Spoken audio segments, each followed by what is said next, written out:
All right, we're live. We're streaming. Sean, how's it going, man? Good, Sonny. Thanks for having me. Yeah, I'm excited. As I was saying before, I'm quite pumped about this interview. Um, well, before I get started, my name is Sunny. This is the Sunny Ray Show. Thanks to our sponsors, Raz Rocket. Sean, where are you calling in from today? I'm calling in out of Orlando, Florida. And maybe give everyone just a sentence or two on what Avalon is, and then, yeah, excited to kind of roll up our Yeah. sleeves and get in the interview. So if I was going to really simplify it, I would call Avalon a more modern Roblox using AI for players to create their own games and create worlds. Okay, I can put that together in my head, and I feel like my daughters could as well. So I like that explanation. Okay, so Sean, take me back. We got to start with this StarCraft reference. You're going to tell me something about it. What were you going to say? Yeah, so Sonny's a big StarCraft fan. I grew up modding games on StarCraft, and we were talking about Serral. And for those of you that don't know a little bit of history behind StarCraft, StarCraft has been predominantly Korean dominated in esports. So all the Koreans win all the games, and it's been that way for since I was a little kid. Well, Serral's a Westerner who somehow broke into the Korean audience and is actually the best StarCraft 2 player in the world now and has been dominating for the last 10 years. And I'd been mentioning how I sometimes like to watch him play.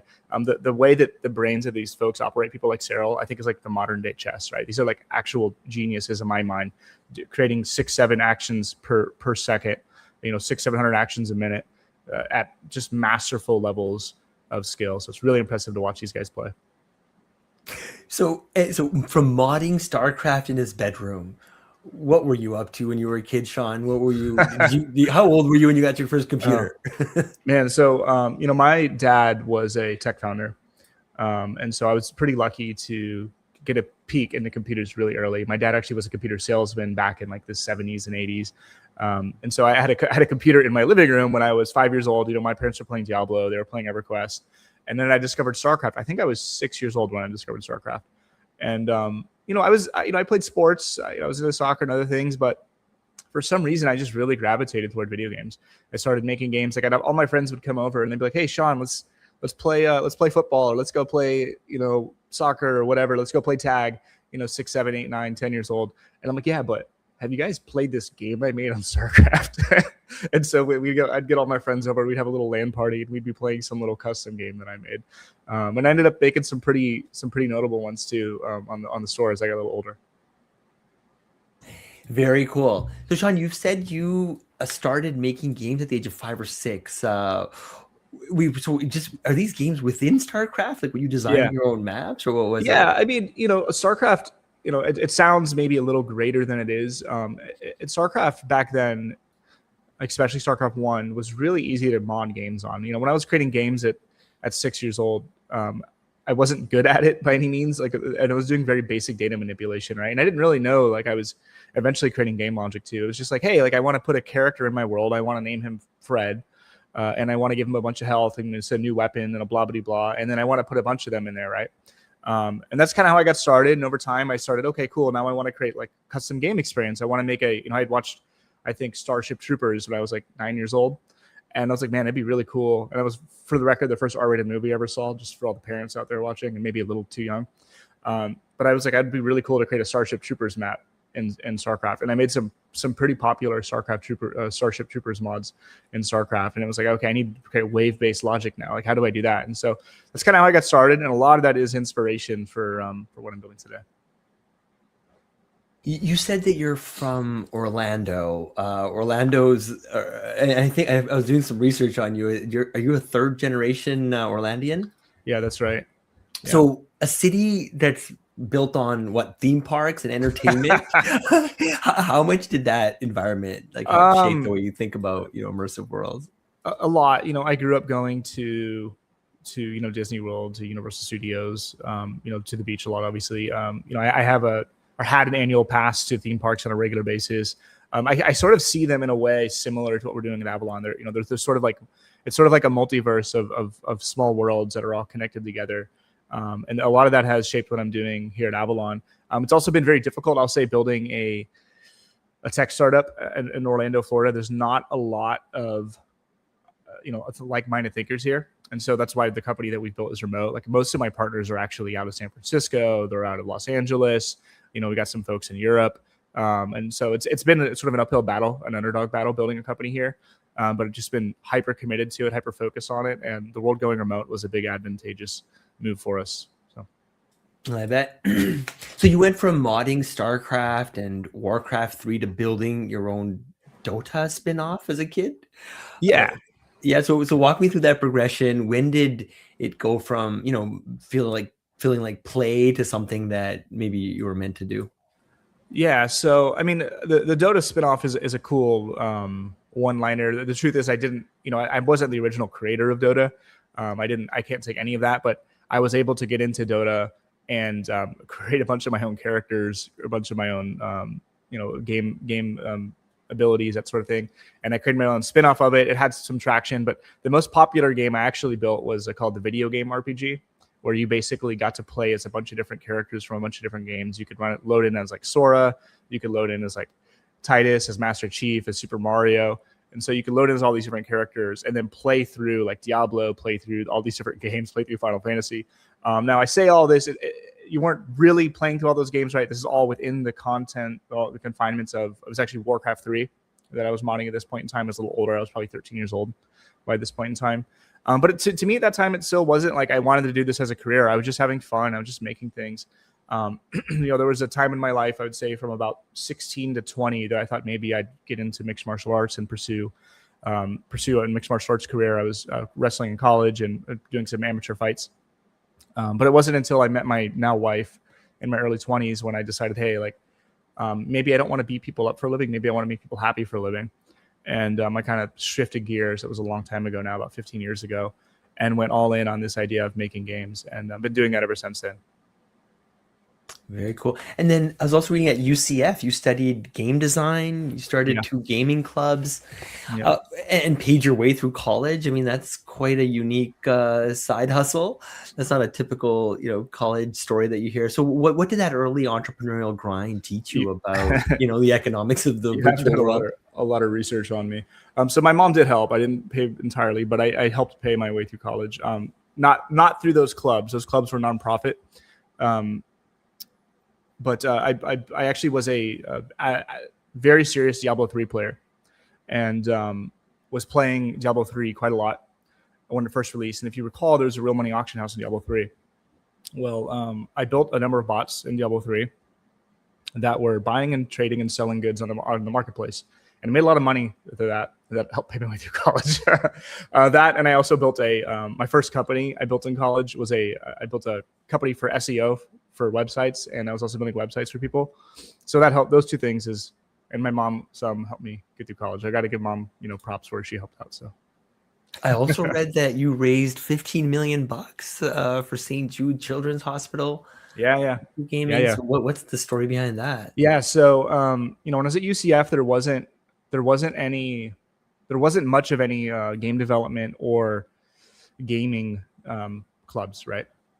And there were a lot of people that wanted to play games. UCF, for those who don't know, is the largest school in the country, at least it was when I was there. And so we founded what was called Gaming Nights, and then I later founded Game Dev Nights. But Gaming Nights, I think we grew to be the largest student-run organization in the country, or one of them, right? We had like 1,000 due-paying members. It was massive. And I was the co-founder of that organization. And then, we did some events, Smash the Record. Alex Chiricasa, he was the main founder, and he deserves most of the credit here. I was his right-hand man. But him and we worked together to raise a bunch of money for St. Jude's, $15 million over the course of a couple of years. And this was all just college kids, doing these events together, playing video games together. We broke a few world records. One of the world records we broke was the longest time playing Super Smash Brothers. I think Jason's actually one of the guys that taught me how to do deep level programming. He was the guy that played Captain Falcon for 72 hours. So yeah, we raised a bunch of money for charity. That was a lot of fun. Cool. Let's switch gears. You've talked about reading Ready Player One and Snow Crash, great books, and dreaming about essentially a shared digital universe since you were a kid, right? So there's a difference between loving an idea and deciding to dedicate your life to building it, right? So when did this shift from "wouldn't that be cool" to "I have to build this"? When did that happen? Was it after university? It was after university when I made the decision, but it goes back farther than that. I would say as a little kid, I've always been a little weird, right? I've always been a little odd. I sort of saw the world differently than most people. Like I'd walk outside and I would imagine all of these things happening. And maybe part of that is growing up in Orlando and going to theme parks. But you know, I'd go to like, I remember like there was this time my dad drug me to a NASCAR race. And for those of you who don't know, they're like 4 hours long. And I was up in the bleachers and I was just imagining like this epic battle of StarCraft happening in the fields, right? And I did that for like 2 or 3 hours. And I don't know, I've always kind of imagined, a world where we can make all these dreams of ours, all these ideas of ours real, and then have all these things interconnected, interwoven. And then later on in my life, as I grew older, when I discovered books like Snow Crash and I discovered books like Ready Player One, I realized that a lot of the things that I'd been thinking about had a lot of correlation to these ideas these other people had written about. And so I knew I probably in my early 20s I wanted to make something like Avalon. The problem with an idea like Avalon, the problem with an idea like Ready Player One and the Oasis, and you can ask Meta this, is it's a moonshot, right? Like it's a very, very ambitious goal. Building an interoperable, connected universe for players to create all of these worlds, to be a part of all these worlds is extremely ambitious. It's also extremely valuable. I mean, Roblox is probably the most valuable company in the world today. And so I had to learn a lot of business acumen, had to learn a lot of technical skills, had to build a lot of companies before I even thought about pursuing this idea. And even now today, I don't say, hey, I'm building the Oasis. That's not like, that's crazy talk. Like what I really say is, hey, I'm building a platform for players to create their own content with generative AI. Like that's revolutionary. That adds value right now, right? There's both real value for creators right now. There's real value for gamers right now to be a part of those worlds that people are creating, to be able to create things that they've never been able to create before. And then over time, maybe we can scale to that. Maybe we can start making more ambitious things. Maybe we can start creating more interconnected worlds. And so that's where we're at currently. Fascinating. Around 2016, 17, you pitched a metaverse called Gather to Y Combinator. And I believe, was it the Twitch co-founder said, Man, Sean, you really did your research on me. Yeah, he said you were ahead of your time. So what did that rejection and then I guess eventual validation do to your trajectory? I'm just surprised that you've done that much thinking on me. So this was when I first realized, hey, I want to start building this, at least on a more serious level. I was still building Cyberdream at the same time. So in Cyberdream, for those of you who don't know, it's a company building virtual reality tech. We built several best-selling VR games. I have a feeling Sunny's going to have some questions for me there. But yeah, I pitched Kevin Lin. He's one of the co-founders of the Twitch, of Twitch, if you don't know. And I also pitched some of the partners over at Y Combinator, was in the final cohort. And unfortunately, they rejected us, and probably for good reason at the time, because we weren't ready to build something like Avalon. But a couple of years later, Kevin calls me, and he's like, Sean, you're a genius. All this stuff happening with Meta, all this stuff happening in Web3, like you were ahead of your time on all these things, and like I want to support what you're doing in Avalon. And so, I started the company Avalon about a year later, 2021, 2022, and that's when we went all in on this. So, I was going to ask you about Cyberdream. Mom's basement to 35 employees. Yeah. What made you walk away from all of that to start Avalon? That was a really difficult company to build, Cyberdream. So I didn't come from a lot of money, and I didn't have a lot of opportunities. I was quite literally working out of my mother's basement for not just Cyberdream, but I had a company before then that I built and unfortunately didn't take off. I solo founded Cyberdream, and solo ran the company for 6 years.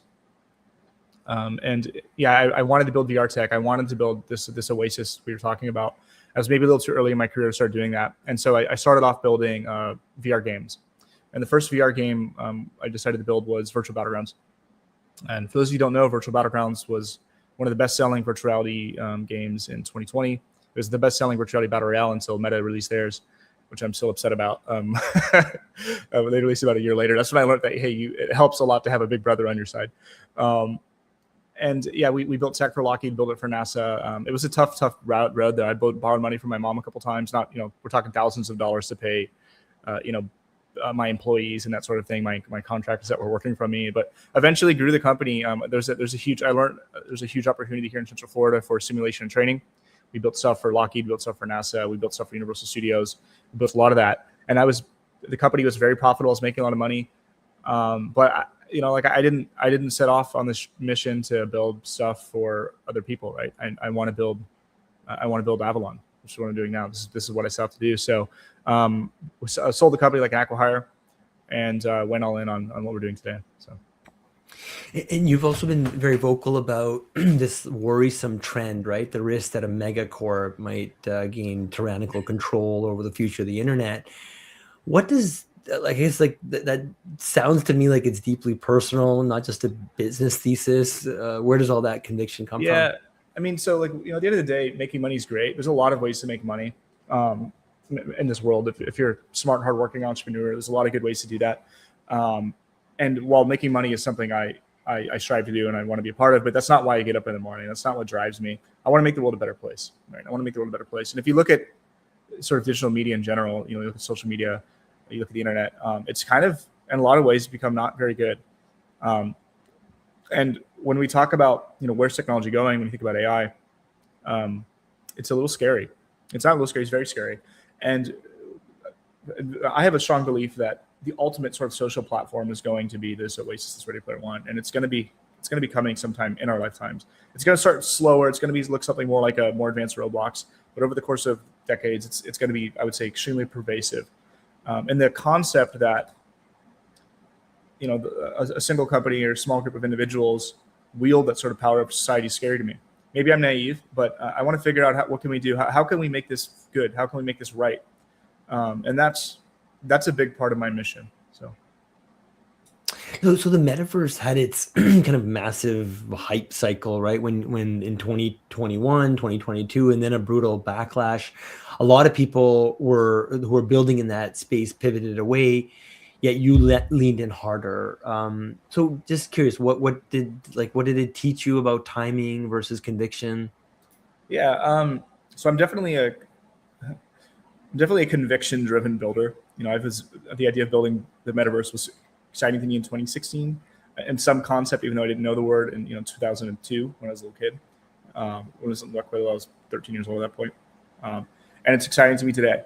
I think timing, though, as also somebody that's learned a lot and has grown a lot of business acumen, timing is also very important depending on what it is you're building. So right now, like I don't go out and say, "Hey, I'm building the metaverse." Like that's not sexy. Like nobody wants to be a part of that. But what I am building is generative AI technology. And that's really exciting. A lot of people are really, really interested in that. And a lot of people want to be able to create games and can't do that. And so in the back of my mind, I know where I'm going. I know what I'm trying to do. I want to build Ready Player One. I want to build the metaverse. But right now, I'm solving a very specific problem that's timing oriented that a lot of people need right now. So for people hearing about Avalon for the first time and what you're building, so you describe it as like an AI-powered game development platform, right? So can you just break that down a little bit? Like, what is it that they can do inside of Avalon that they cannot do anywhere else? So I encourage you, go onto my LinkedIn, look me up, Sean Pinnock, or go onto my X at Sean Pinnock, and then look at the videos, some of the videos we produced recently. But what you can do in Avalon that you can't do anywhere else. So you might have seen Genie by this point. Some of you might have seen Genie. Genie's really cool. You can essentially type into a prompt, "Hey, build me XYZ," and it comes to life. The problem with Genie is that those things are not persistent, but also very low fidelity. And there's no multiplayer context, right? There's really not a game. You're looking at it's essentially an interactive video, and that may be even a little generous. What we're doing is taking a fundamentally different approach. We're building on top of a game engine. You can say, "Hey, build me X, Y, and Z." You can do the exact same thing inside of Avalon, except when you do it in Avalon, you're actually generating 3D models. You're actually generating gameplay logic. You're generating these persistent things. And so you can build real games from a text prompt, right? This is like revolutionary stuff. We're talking about, hey, I want to create a cyberpunk city that is 2 square kilometers large over here, and then it starts getting generated, and it's all live, it's all real, it's all multiplayer. Now it's not as instant as something like Genie, right? It takes more time because we're actually generating 3D models for you. We're placing those 3D models. If you say, "Hey, I want to create a unique dragon," that's a 3D model that's going to get generated. That takes a couple of minutes, but you can do all this in a couple of minutes, where historically, if you want to create a dragon model, do you know how long that takes to create, to 3D model that? That's going to take you weeks to create a halfway decent one. And so then we're talking about doing that in minutes, and then putting it in the game, and then playing with it in the game, and then playing with your friends. And so really the goal here is the only limits to your imagination. That's the goal. That's where we want to eventually be. We're not all the way there yet. We're still in alpha. We got people playing with us right now, creating with us right now. But we want to get to a point where if you can think it, you can make it. Hey, Sean, do you have a hard stop in 4 minutes, or can you go over a bit? Let me check my calendar. I can go over a bit. Okay, cool. Because yeah, this is so exciting. So I have a question for you. So you've talked about this like Roblox for adults gap, right? And essentially how there's no platform that combines that the ease of user generated content creation with high fidelity Unreal Engine 5 visuals. So why has no one been able to crack this before? And what's Avalon's approach to solving this problem? It's a really difficult problem to solve, really difficult. And there's a reason why companies like Meta threw billions of dollars trying to make the metaverse and failed. Right. And I think a lot of game developers, frankly, aren't interested in solving this problem. I think they feel threatened by it. I think for some reason they're just like, if you look at like the general gaming ecosystem, they're just not very interested in it. There's some exceptions, right? There's companies like Roblox, companies like Genie, but they're taking a very different approach than we're taking. I think we have a huge advantage. We've been building in order to actually pull this off. What you need first is a UGC platform. And so we have a huge advantage because when we started the company, AI wasn't as prevalent as it is today. And we started building all these UGC tools. Think like I was talking about StarCraft earlier, all those sort of tools and all these primitives. And then so we built all these primitives in order for our users to create content, in order for our users to edit content, in order for our users to create game logic, in order to create characters. And then we've taken those primitives, and you need those primitives. Without those primitives, you can't just have AI like use C++ and Unreal to generate games. It's not going to work. Like it's way too like the context is massive. Like it's too complex. But if you can build really, really good primitives, you can train AI to use those primitives to make content. And so we've spent a couple of years building these primitives that are, took us a long time to really get right. And a lot of people, a lot of money, a lot of resources getting all that stuff right. And now we've trained AI in those primitives. And so AI can take those primitives and they can actually make game logic and then create game worlds. Now, there's more constraints around what we're doing than something like Genie, right? We're constrained to whatever the primitives are, but we can expand on that over time. And so today, right now, you can create lots of things that are role-playing game oriented. You can create shooter games oriented, third-person sort of content oriented. But over time, we can add more primitives. Okay, I want to create primitives now for racing games. I want to create primitives for platformers. I want to create primitives for whatever it is. And so that all has to get built, and then AI has to be trained on those things. And a huge part of Avalon's pitch is the no-code game logic system, right? So where players can program how games. So can you walk me through how that actually works? Yeah. What does creating a game in Avalon look like and feel like? Yeah, so this goes back again to my early modding days. I was, like you said, 6 years old making games as a kid, which is, when I think back to it, it's kind of wild. And the only reason I was able to do that, and I don't know why nobody's done this since then, or at least not really that I'm aware of, but Roblox hasn't done this, even UEFN hasn't done this.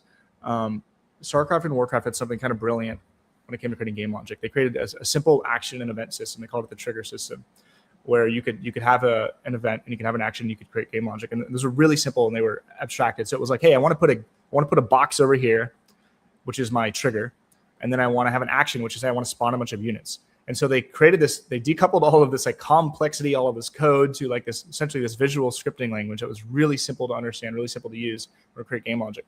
And so we've done the same thing in Avalon, and we call it Merlin. And so with Merlin, it's an actions and events, and like a 6-year-old understands, hey, there's a trigger and there's an action, right?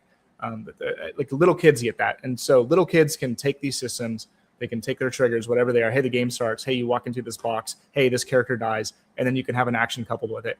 But then what else is really exciting is AI really understands this stuff too. And so AI can take all of these systems we built and create their own game logic as well.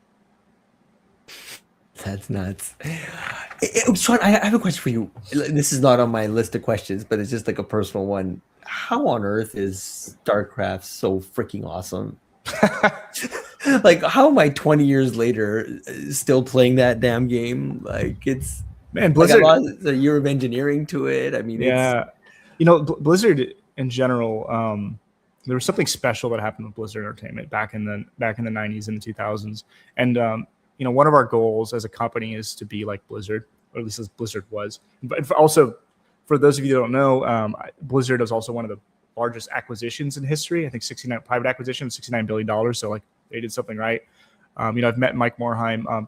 It's almost like lightning in a bottle. My co-founder, Jeff, was on the EverQuest team, and I would argue EverQuest has that sort of specialness that StarCraft has, or at least had, I should say, for EverQuest, because EverQuest really isn't popular anymore. But he tells me, it's just, you had a group of people that were just like mission driven. They were passionate and they like really loved what they were doing. I think a lot of game developers today treat their work like jobs, and you really can't make art that way. You really can't make something special that way. And I think with StarCraft, you had people that really loved what they were doing. They just like really, really loved it, and they really, really worked hard on creating it. And same thing with the other games in the Blizzard franchise from the '90s to the early 2000s.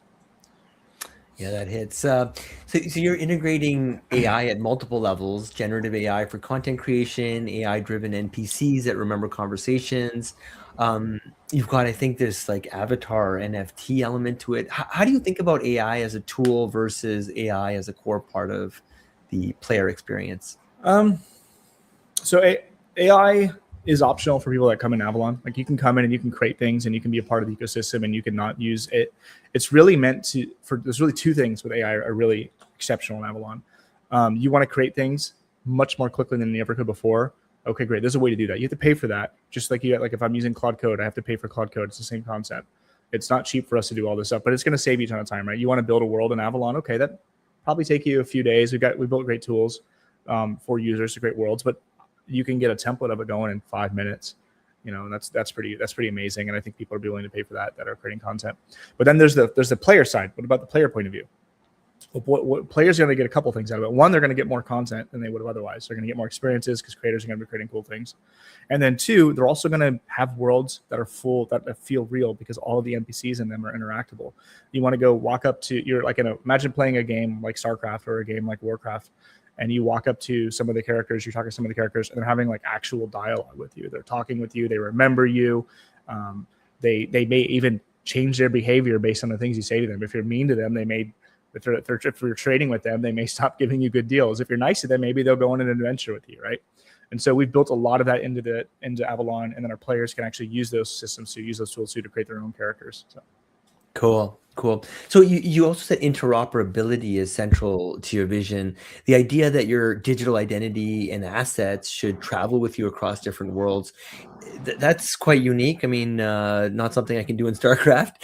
So you're developing something called interpreters to essentially reinterpret some of this metadata.